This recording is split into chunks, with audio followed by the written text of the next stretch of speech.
Hey there, it's old man Steve, and I got a story for you. Back a number of years ago, probably 1970s, 80s, I don't know. Anyway, I went with my best mate, Mateo. We went to our destination was to go to San Francisco, and he had some friends there. We went there to visit for a day or two, and then we went over to Lake Tahoe because we had a friend that did a show called Bottoms Up, and they were at Lake Tahoe performing, and we were invited to come spend a few days there, and we did, and we had a lot of fun. And of course, gambled and all that kind of stuff. And while we were there, one of the other casinos was Sammy Davis Jr. And our friend that had the show that we visited, he knew Sammy, and a lot of people knew Sammy, but anyway, he knew him enough that we got invited to. It was Sammy Davis. His wife's Altamise, I think I pronounced that correctly. It was her birthday, and it just so happens it was also my birthday. We had the same date as the birthday. Anyway, we got invited to their birthday party. We first went to the casino and met Sammy after. In between, he was doing two shows that night, and in between. And let me tell you, those casinos where the stars have these. First, you go into this. It's like a living room. I mean, it had leather sofas and a coffee table, and and it had refreshments. It had buckets of drinks, and on the coffee table, it had a big bowl, and it was. Had cigarettes in it for the taking, and it wasn't individual cigarettes. It was packets of cigarettes. If you wanted a pack of Camels, you just took a pack of Camels, and that was just a gift to you, I guess.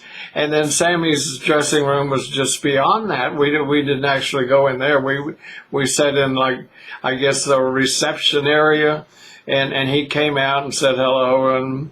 For just a few minutes, and went back in. He didn't socialize too much, and then the party. I can't remember if it was after his last show or if it was the next night.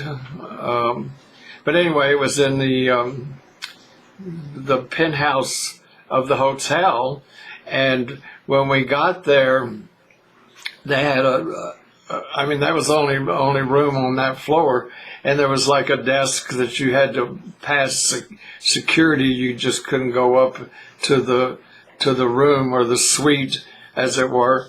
Your name had to be on the list, and of course our names were on the list.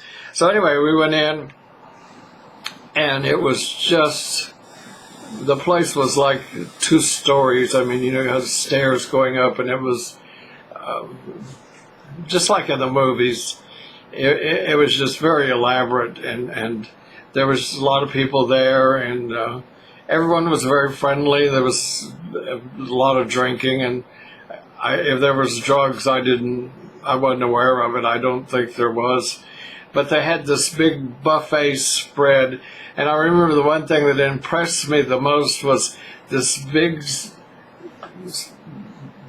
bowl thing, and it had the biggest shrimp I've ever seen in my life, and you could just fix you a little plate of shrimp, or cold cuts or whatever else. The only thing that I remember was the shrimp because they were so big. But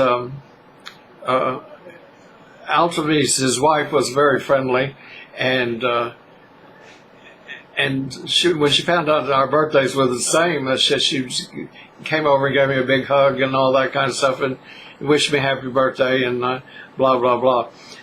But Sammy was nowhere to be seen, and somebody said, well, he was resting up, after doing the show. So it must have been after his last show.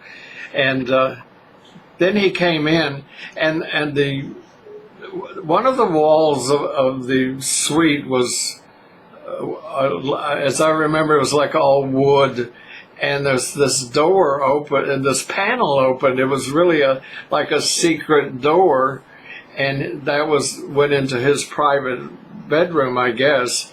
And he came out, and he sat at a round table, and there was few people would go say hello to him. And then our friend introduced us to him, and my friend, my mate, his name was Matteo.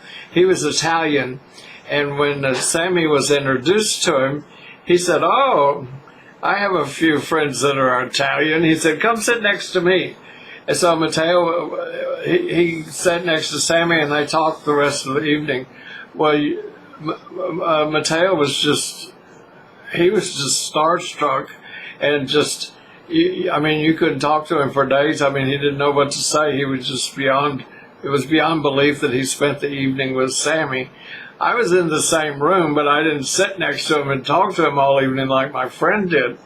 And so that was pretty much, that was very exciting. And we stayed for quite a while and drank and I met people, and we talked and stuff. But it was it was like out of the movies. I mean, Sammy's son was there. The one, he was married to Mae Brent, and there was a lot of controversy about that at the time because she was white and he was black. And they had a son, and his son, from what I gather, is like his assistant or something at the time. He was there running around making sure everything was okay with Sammy. He was looking after his dad. And I mean, I don't know what was really going on, but that's what the impression I got. But that was a lot of fun. I mean, you just, we got to meet Sammy Davis Jr. and hang out with him, and that pretty much was something. It's not something you do every day. Anyway, that's my Sammy Davis Jr. story. Bye.